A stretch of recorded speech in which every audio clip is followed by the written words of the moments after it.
Somebody tried to get us. All right, we're back. We're back. Good morning, Crypto Warriors, and welcome back to the Gym and Crypto, episode 157. Today is Tuesday, May 1st, and I'm King. And I'm Bitcoin Zay, and we are here to bridge the gap between cryptocurrency and the community, Monday through Friday at 10-ish. At 10-ish. We always got a technical difficulty. It's just, I don't know, I love it. I just had deja vu.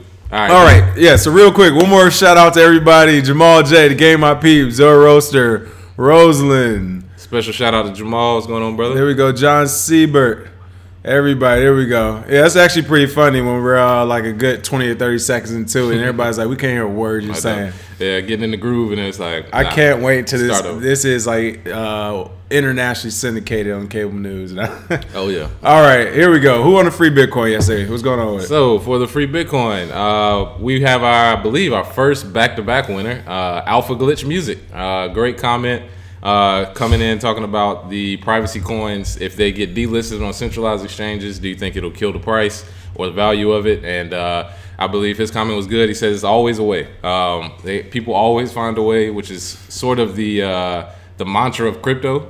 It's sort of, you know, if people try and make it hard for you to get into any type of space, make your own way. And that's the thing with privacy coins. If they have their battle with the centralized exchanges, I'm pretty sure people will find a way to use them and set up marketplaces that accept Monero, Dash, whatever. So thank you for that comment, Alpha Glitch Music, sent you that free Bitcoin. Yeah, that one, I saw a couple other good ones. Somebody was saying that they do think it might make the price drop initially only because of the liquidity, which is a good point. But then they're also like, but hey, you know, as you said, and as last guy said, if the demand is high enough, it will not matter. Oh yeah, we think that'll make it go higher. From a speculation standpoint, it's always good to have some privacy coins just in case. It's sort of like having silver and gold. Just in case this is the real. Just in case this is not a drill, people. All right, CFTC chairman on crypto regulation. I don't see it being resolved anytime soon. If you remember, the CFTC chairman with the bat, Chris Giancarlo, back was it a couple months ago, probably now. Yeah. At one of the federal hearings where he even was like, hey, man, my daughter's using this stuff. Her friends are using it. They're not criminals. It might be something more to this we haven't seen. But he's back in the news again. And what is he saying? Yeah, he's basically saying what we've said and a few other people in the space have been saying. The rules were written so long ago. How can you apply it to something so new like Bitcoin? And as a matter of fact, as we speak, right now, Tim Draper is on stage at the Crypto Invest Summit. I actually caught one of his clips right before. He was saying that. He said, how can regulators who can barely use email try to regulate an industry that is the most advanced globally for technology and finance that we've ever seen? So I believe Giancarlo is kind of seeing the light. Like, I've sat down and tried to come up with regulations. Well, this is the way we've always done it. This is what we've always I don't understand why we need to change now. It's worked. And he refers to 1935. You know how far back you have to go to I mean, what was going on in 1935? I was going to say the quote, the statutes we are operating, you know, were written in 1935, and it's often hard to look at those statutes and find out where something as new and innovative as Bitcoin and many other cryptocurrencies, where they fall into a regulatory regime, which is written decades ago. We see elements, commodities that are subject to our regulation, but depending on which regulatory regime you're looking at, it has different aspects of all that. He goes on a little bit more, basically same thing, saying that, hey, this is an old system. It's a broke system, and of course, in his most polite way. And he, you know, he goes about that, trying to show a case for it. Of course, he does have to be careful. I'm not sure if this is true, but allegedly, after his federal hearing, it looks like they did have funds cut to them. Some people are saying that they think it might be in direct relation. Where if you do know the government, that is how they work. They do petty stuff. Like that. They will do some petty stuff in no time. But you know what? I think this is good. Is giving people more time by stalling the regulators. Because I think he's even said here, you know, it's something that we can't really control right now. Yeah. He said Bitcoin, the nature of Bitcoin itself makes it difficult to regulate. They all have elements of different asset classes, whether a medium of payment, long-term asset. And so as regulators, we come to grips with this just now in real time, and it's complicated. I don't see it being resolved anytime soon. He was quoted as saying as well. So I agree, and I feel bad for whoever comes in after him because his term is up in 2019. Ooh. So him trying to sort it out, I'm sure he's kind of just trying to keep it even keel until he gets out, because coming up with regulation, like we said, that's going to be like a decade-long process. And even then, it has to constantly change because if somebody comes up with some new way to do something, then you got to account for that. So, in my opinion, he's took the right road. He's kind of what people call a crypto dad because he, said stuff about his daughters. However, he's still a regulator, so he has to fall in line at some point. Hopefully, it'll be when it's, like he said, too late. Like Bitcoin is surging past 50K, and it's like nothing you can do now. So, well, I think one of the things we might need to do. I would like to see a list of everything else that was made in like other statutes in 1935. Like, I mean, come on. When were Jim Crow laws were made after that? Yeah, I mean, that shows you how long ago that was and what type of thought process was going on back then. Yeah. So I don't think there aren't many things I want to bring from 1935 with us as we move forward. I don't want anything from 1935. Right, that's what I'm thinking about. I don't know. What is y'all didn't have alcohol then. Yeah, that was prohibition. Doesn't sound super racist. It still wasn't serving black people or dogs. They was he said or dogs. I saw old jokes about saying no black people, no dogs, and some girl was like, no dogs. It was like, all right. So anyway, that was 1935. That's what. Yeah, we don't want to go back that far. Yeah, from a regulation standpoint, these statutes must go. My grandma was 6. Come on, man. Too funny. Bitcoin has no visible impact on financial crime, says the Hong Kong government. A report was just released, basically a risk assessment report, where they have to go ahead and turn that into the government. A new report from the Hong Kong government says that rising consumer interest in Bitcoin has not correlated with the visible impact on the risk of financial crimes. They made this claim in the government's annual money laundering and terrorist financing assessment report. They say which Bitcoin and other virtual currencies labeled as VCs currently present a medium-low risk to the government's ability to prevent and prosecute financial crimes. And that report is linked here, and kind of give you a relation to it, and I'll go to it here. It looked like SVF, which are stored value facilities, which you can see as being like debit cards and all that type of stuff, where you try to keep your money on. That actually had a medium threat vulnerability in the region of Hong Kong, whereas you can see right below it, virtual currencies here had a medium low or low medium, right? So again, something we've been repeating because the statistics and the facts actually has been showing it nonstop. But Bitcoin is not the reason for all this money laundering and terrorism activity. All these things that all the fussers point to, there's literally additional information, as you see here, coming out that is saying this is incorrect. This is false information. This is not true.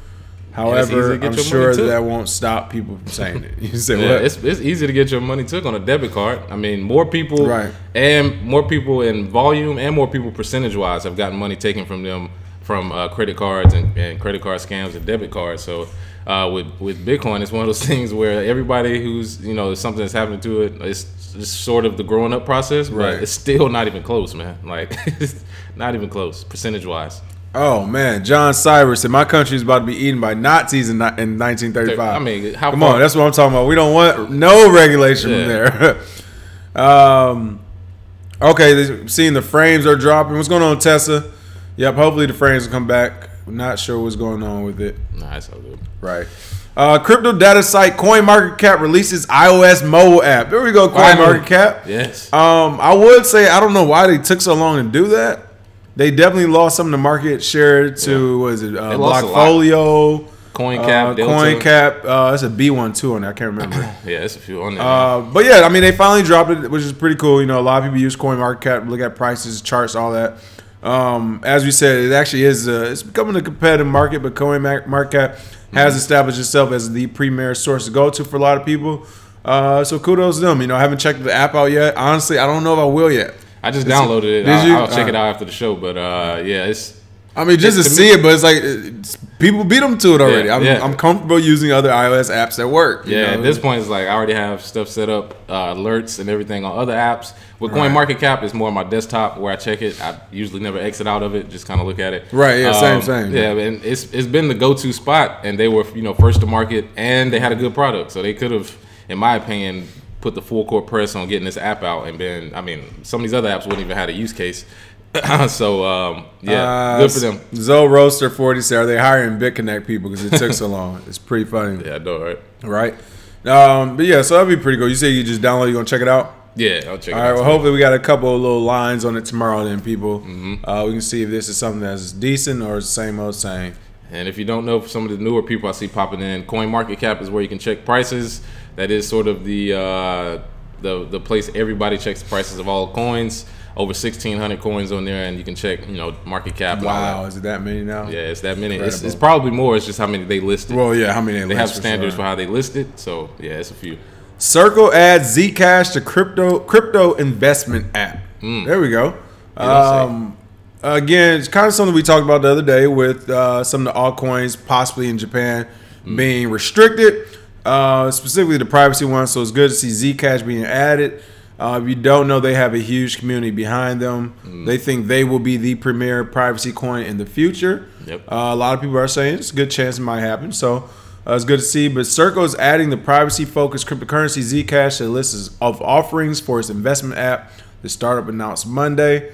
So all together now you can do Bitcoin, Bitcoin Cash, Ethereum, Ethereum Classic, and Litecoin on the app. So it's kind of one of those things where it does show you the power of exchange, the power of the operator, where that's one more way for people to buy Zcash or even find out about it, because I'm sure most of them have no clue what it is. So, and of course, Circle definitely caters to a very younger audience. So I think that's pretty cool that now you're going to have see some young teenagers and early 20-year-olds see Zcash for the first time and find out all about privacy coins. They're about to go down a whole nother rabbit hole. So. Oh, yeah, because I think people have... They found cryptocurrency or heard about it, and they're like, okay, well, it's pretty anonymous, right? No. We've tried to explain that, and then there's privacy coins, so it's like, which one is the best? And if you can't make a choice for yourself, usually the exchanges will make it for you, which they've done here. It was like, well, we like Zcash, so you will.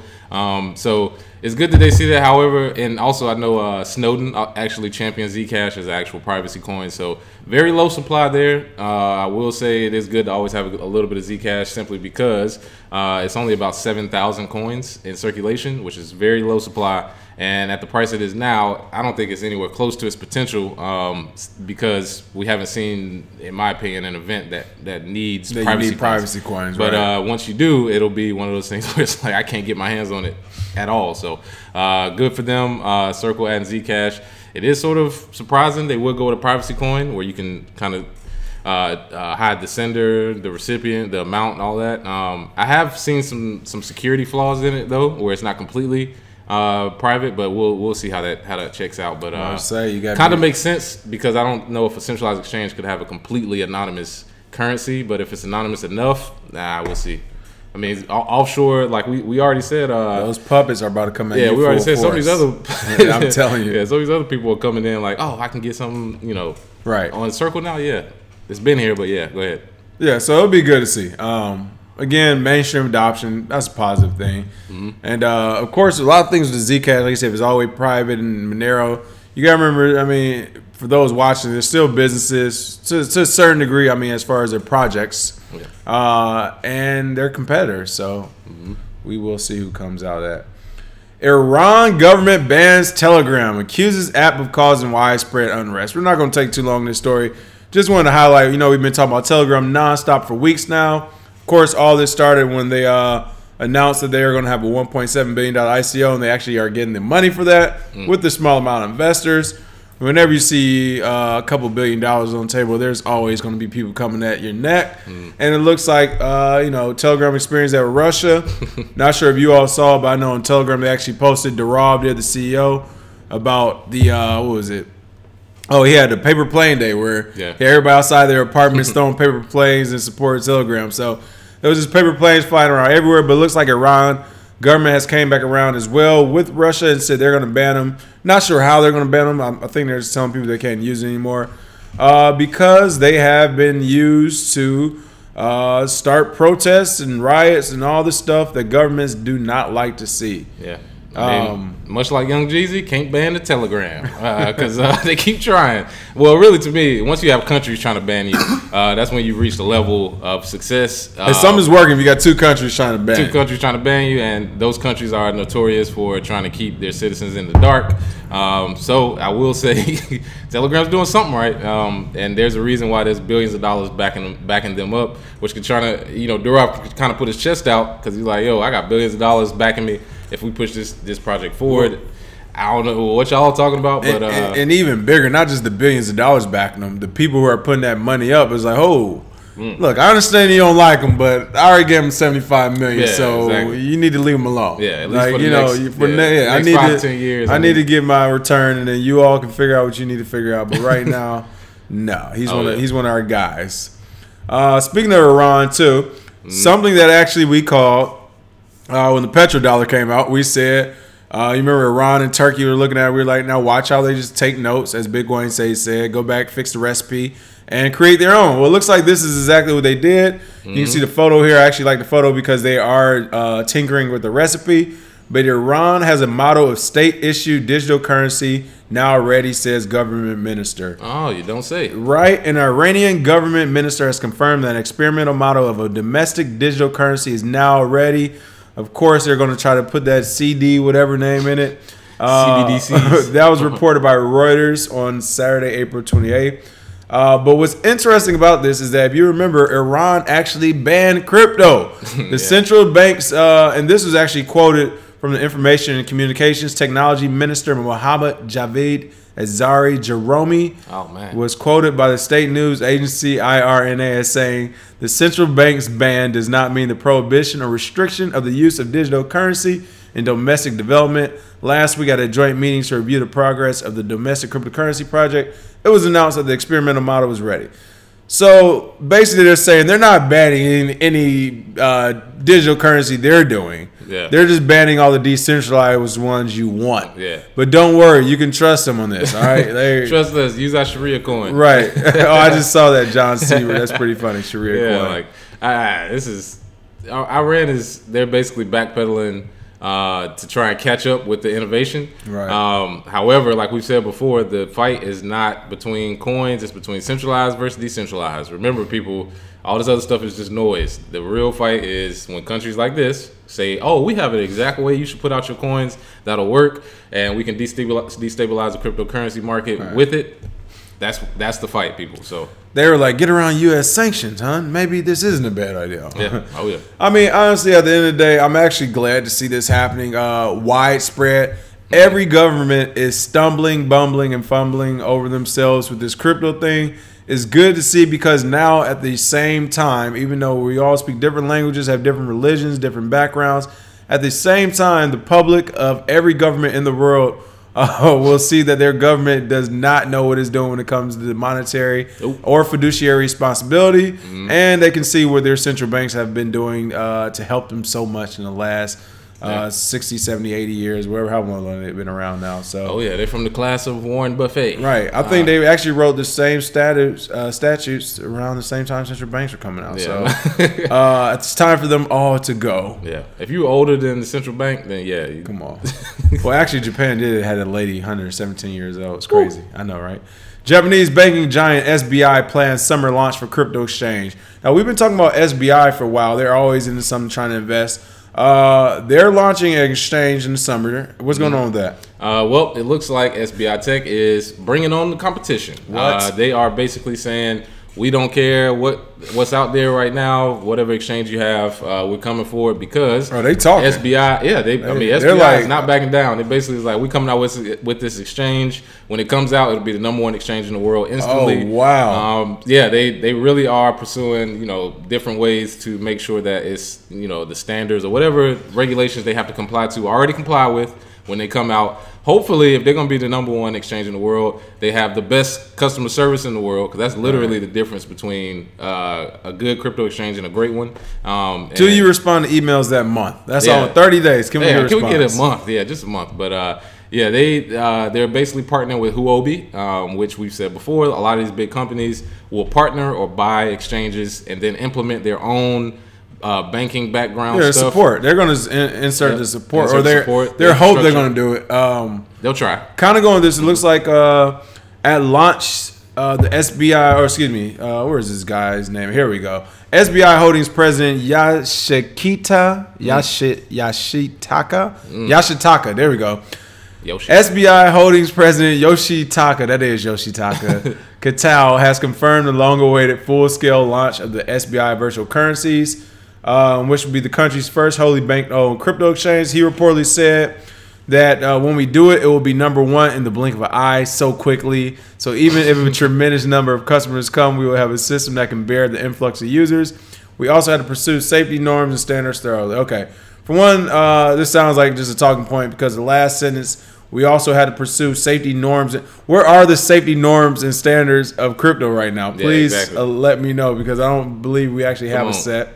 So that kind of makes me leery about the whole statement. But he's also said that, we have a system that can bear the influx of the user. We were talking about how banking is going to add their support. My thing is, even with your team of support, call centers and all that, do they know enough to talk blockchain? Do they know enough to email back emails in regards to Bitcoin and crypto and what's going on in exchanges? Can they handle new coins? Can they handle new coins? You talk about, you're going to have the system that can bear it. I don't know because I don't know. We don't have one yet. Yeah, exactly. I don't think there's a system out there, especially you're talking about exchange. Let's say your exchange is that great, and literally overnight you get 100,000 signups a month, right? Which is possible, especially in a bull run. So you get 100K a month. You're telling me you're ready to handle 1.2 million new customers in 1 year. Yeah. Are you ready to handle 100,000 customers this month? I don't know. Yeah, I think sounds good. Yeah, I was gonna say I think they are underestimating, much like a lot of the exchanges did in they all August. Underestimated, right? I think it was August last year where they underestimated the flood of people when they come, the demand. You can sit and have your quants and your math people sit there and predict, but you don't know. You really don't know how many people. Right. And when it comes to scaling, you need that time. Yeah, there's only one way to scale. You got to actually scale. Yeah, you can talk can't just about predict. it. Yeah. I mean, unless they want to spend millions in resources and overhead to start it, just in case. You know what I mean? Like we have the stuff in place, but if nobody uses the exchange, then you basically wasted money. So, right. That's a good point. That's one of the things they have to solve. But I think they're kind of in over the head with the whole "we'll be the #1 exchange." I think it's good because it's got us talking about it. But I was just about to say that's all you got to do. Maybe that's that's all. I'm gonna be #1. We're gonna beat up everybody. We're gonna So hey, great marketing. Great marketing. Yep. He's like, look, this ain't first go round. Because honestly, maybe they're only looking to keep a certain amount of customers. Let's say they do get that 100,000 sign up. They're like, look, we just need to bring home 3%, stay operational for the first few months, and that might be their goal. Yep. So we'll see. Last but not least, bring home the Bacoin. Oscar Mayer debuts crypto campaign. Now, you might remember Oscar Mayer from when you were a child, the whole Oscar Mayer wiener, because that is what I truly want to be. I know you all saying that when you're getting your little bologna snacks. But anyway, it looks like they're actually launching a token, basically a Bacoin. We said if it could be tokenized, it would be.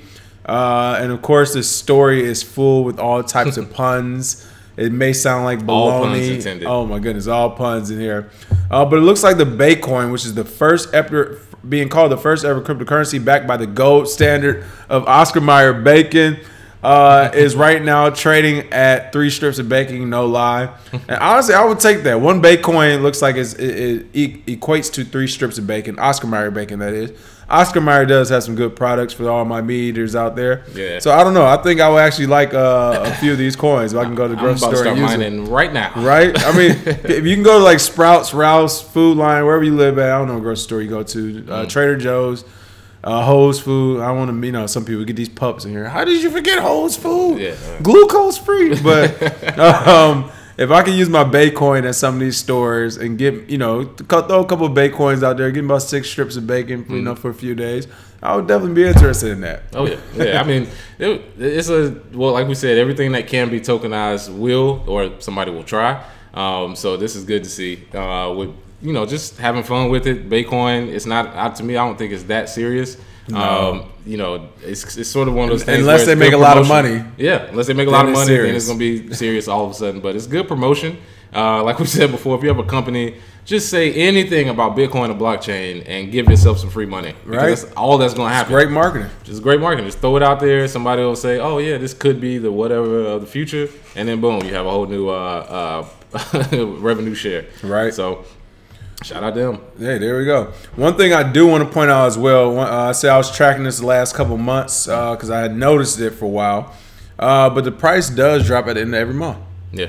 It's been dropping at the end of every month. People paying that rent, people paying those bills. Very consistent. It's consistent with that. So, and I think the price will go sideways, maybe even a little bit more dump, leading up to the consensus conference, which is May 10th through the 15th. Remember, if you're a trader, do not try and time the, whenever bull run or whenever wait for confirmation if you don't know what you're doing. However, I'm pretty confident that around this time, it happens every year when consensus is coming up. Usually right before the conference, you have some good bullish push. So should see that in the next few weeks. As they start to push all their media packages and all that good stuff. Yep.